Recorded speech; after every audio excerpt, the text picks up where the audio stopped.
The morning had started like any other Sunday.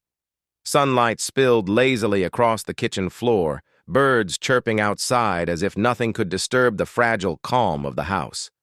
I was sipping my coffee, letting the quiet wash over me, when a voice behind me shattered it completely. "I cut his brakes." The words hung in the air, heavier than any storm cloud I had ever seen. My coffee trembled in my hand as if it had sensed the danger before I did. I spun around slowly, my heart hammering in my chest, and there he was, my stepson, leaning casually against the doorframe, his expression unsettlingly calm. There was no guilt, no fear, just that smirk that made my stomach drop. Did he really just say that? What? I tried to steady my voice, but it betrayed me, cracking under the weight of disbelief. "Did you just say you, cut the brakes?" "Yeah, I did. So what?" His shrug was infuriatingly casual, as if he were talking about spilling a drink instead of confessing to something that could have killed someone. My mind raced, each possibility worse than the last. The car, his dad's car, parked just outside, gleaming in the morning sun, now seemed like a loaded gun waiting for a trigger. Anger and fear collided inside me, each fueling the other. I felt the heat rising to my face, my hands trembling as I placed my coffee on the counter with more force than necessary. "You don't say things like that and walk away," I said, my voice low and dangerous. "Do you even understand what you just admitted?" He didn't flinch. He met my gaze evenly, almost taunting me with the calm in his eyes. "Yeah, I know. So?" I gritted my teeth. "So? So someone could have died, so your dad could have been hurt, so you could be in serious trouble." Every scenario ran through my head in a blur.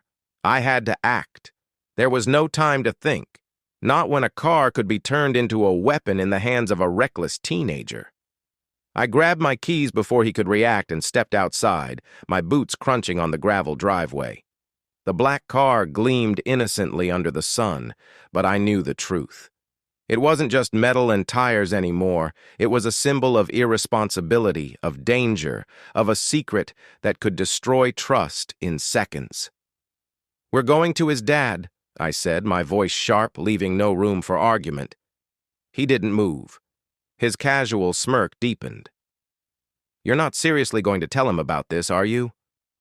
I ignored him. Every step I took toward the car felt heavy, weighted with responsibility. I could feel the adrenaline in my veins, that sharp clarity that only comes when fear and anger collide. The moment was tense, suspended, like the world had slowed down just to watch what I would do next. Sliding into the driver's seat, I started the engine, and the sound seemed impossibly loud in the silent tension of the morning. He climbed in beside me without protest, which somehow made it worse. Silence filled the car, thick and suffocating. I focused on the road, every nerve screaming, every thought a storm of anger, fear, and disbelief. The drive to his dad's house was quiet, except for the occasional cough or shuffle, but inside I was calculating, planning.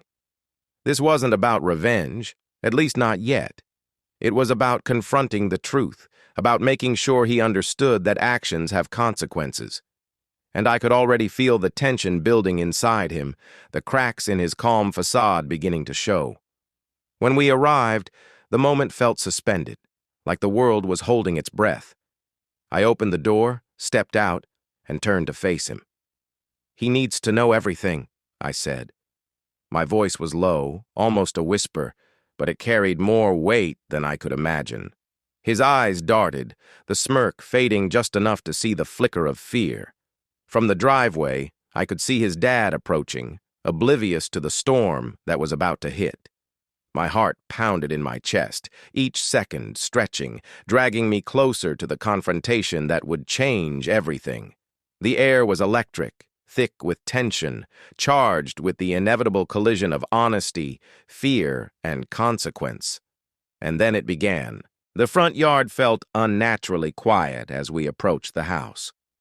Every step I took toward the door seemed heavier than the last, weighed down by dread I couldn't shake. His dad was outside, tending to the garden, unaware of the storm about to land on him. I could see the sunlight glinting off his tools, the peaceful suburban scene mocking the chaos that was about to unfold. "He cut your brakes," I said before he could notice us, my words slicing through the calm like a knife.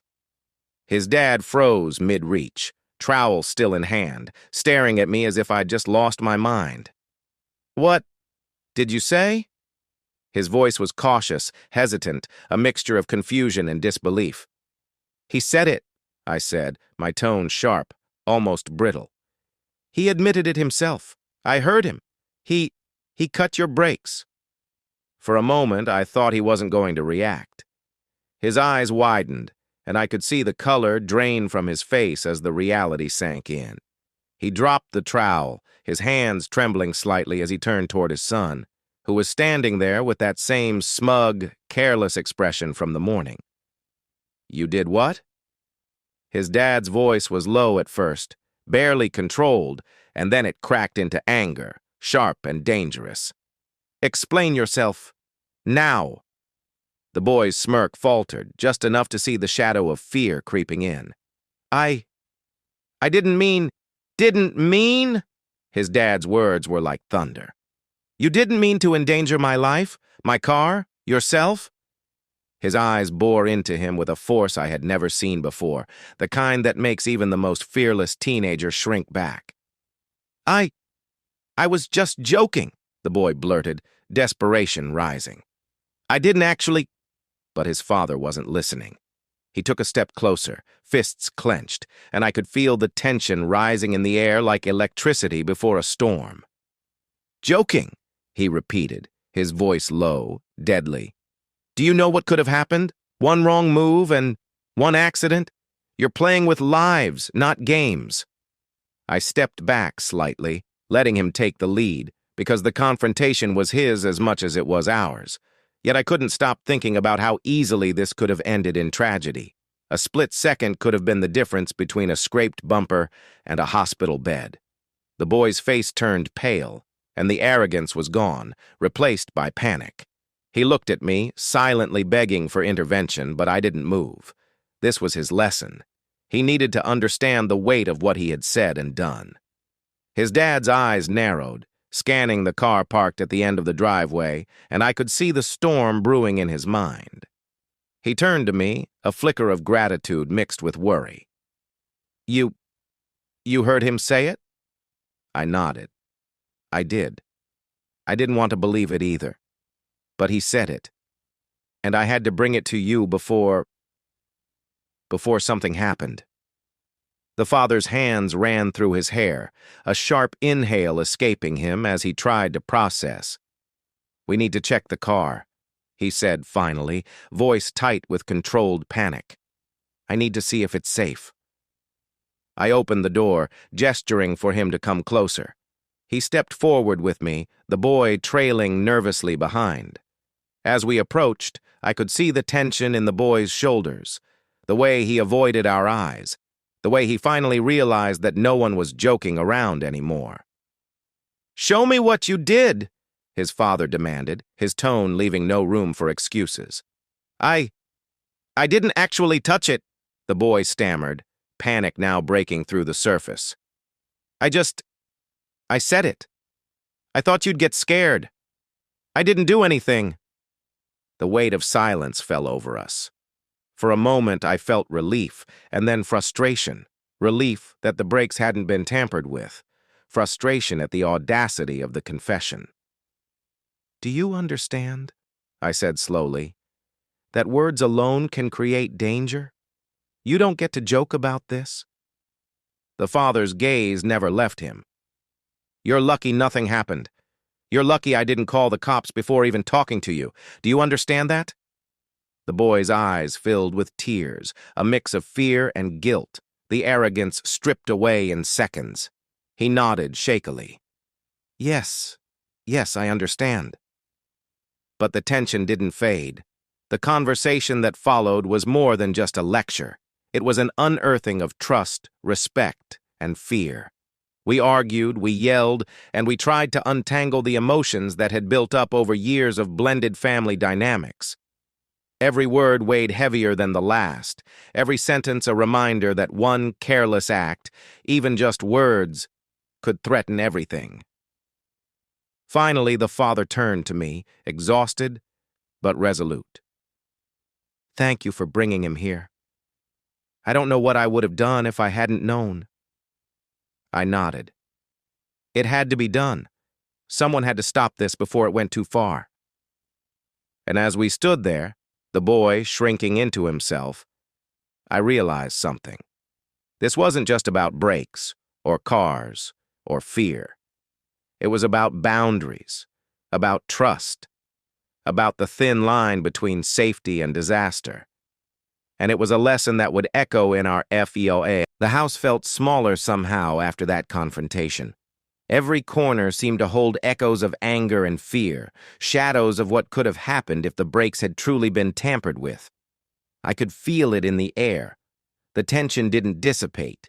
It had only shifted, settled into our bones, a quiet storm waiting to surge again. The boy had retreated to the living room, sinking into the couch as though it could swallow him whole.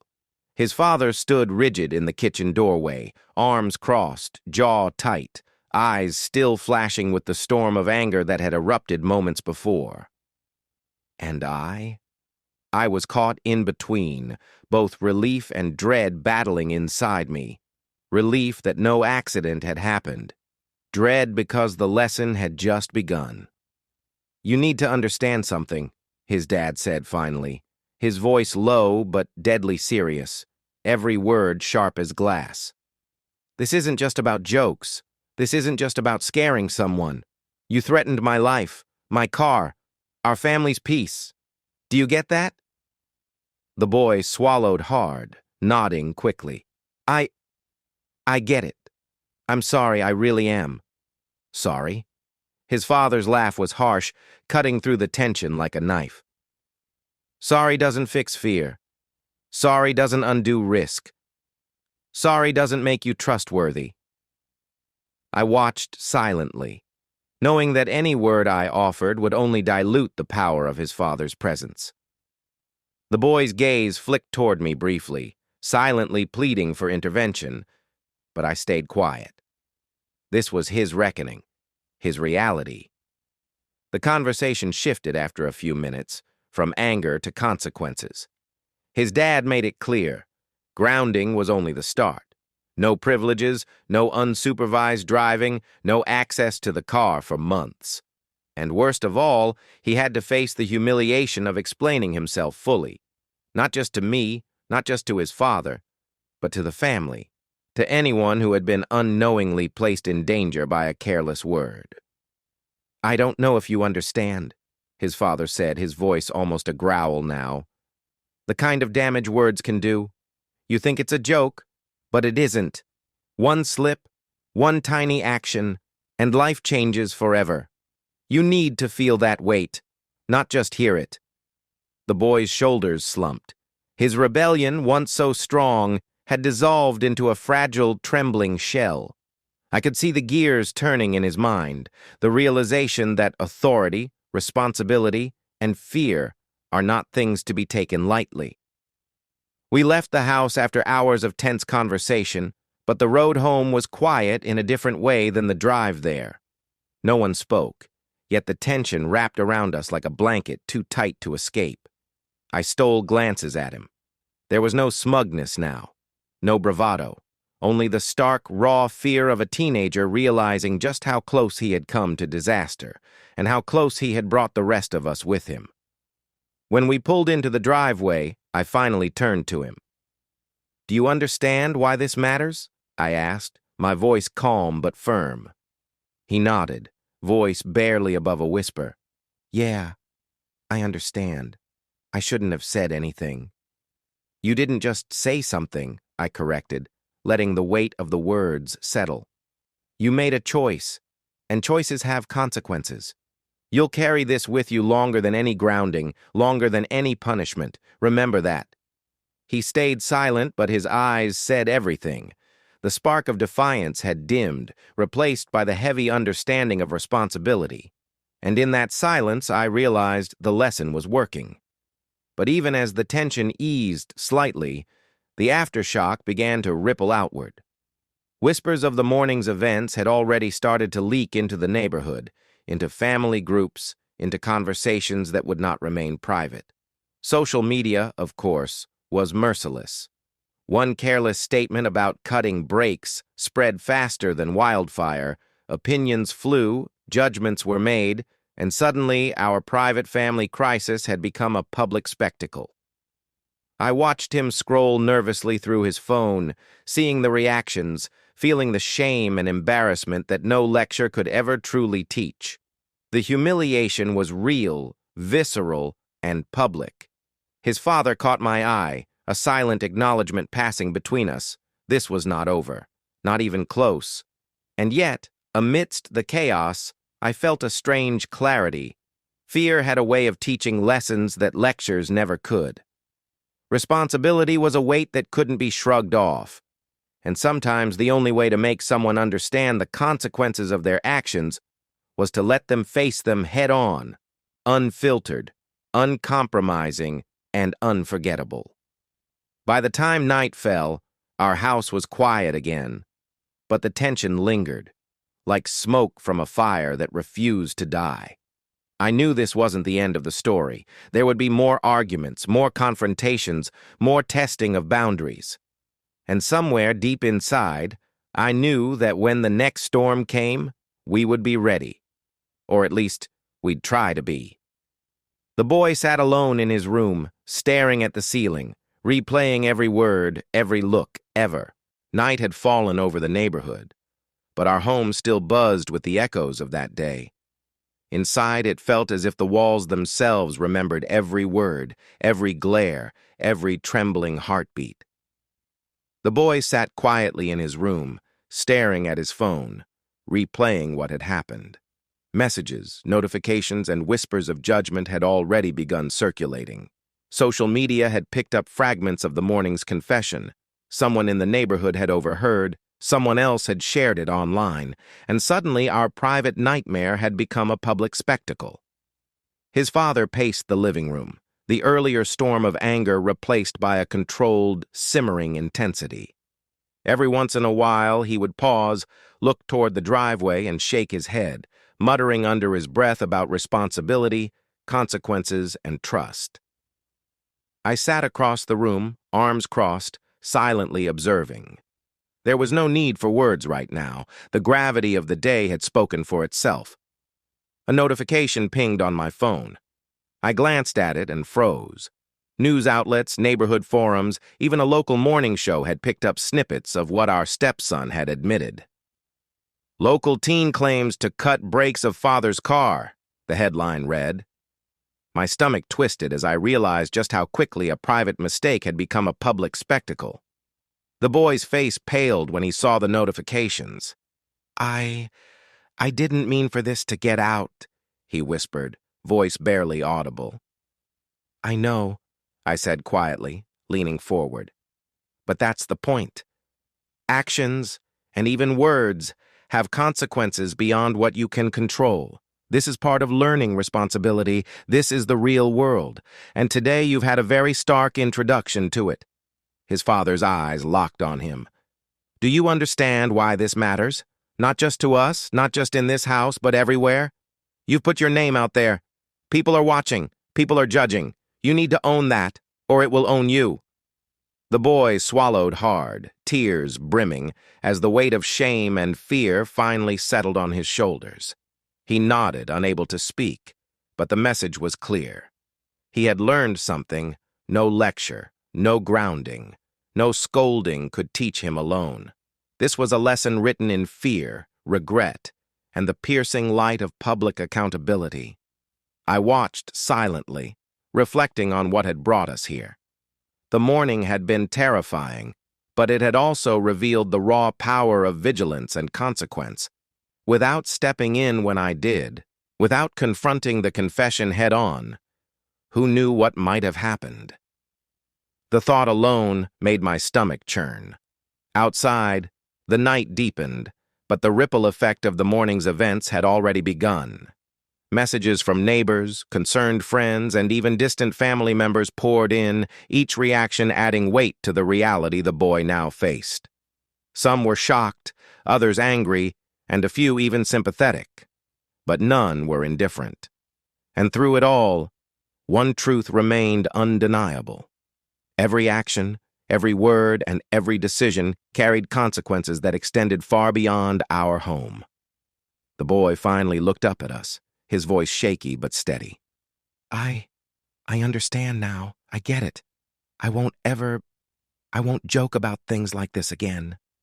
His father exhaled slowly, tension easing just slightly from his frame. Good, because understanding isn't enough. You need to live it. You need to feel the weight of it. And today, you've started. I nodded in agreement, knowing that even as the night carried on, this lesson would linger. Every glance at his phone, every notification, every whispered comment would remind him. This was the kind of lesson that stayed with you, that shaped behavior, that demanded accountability. And as the camera of my mind pulled back, as if capturing a cinematic shot, I realized something else. Revenge, real revenge, wasn't about anger or punishment. It was about teaching someone to respect life, to understand the gravity of their choices, to recognize that words and actions matter.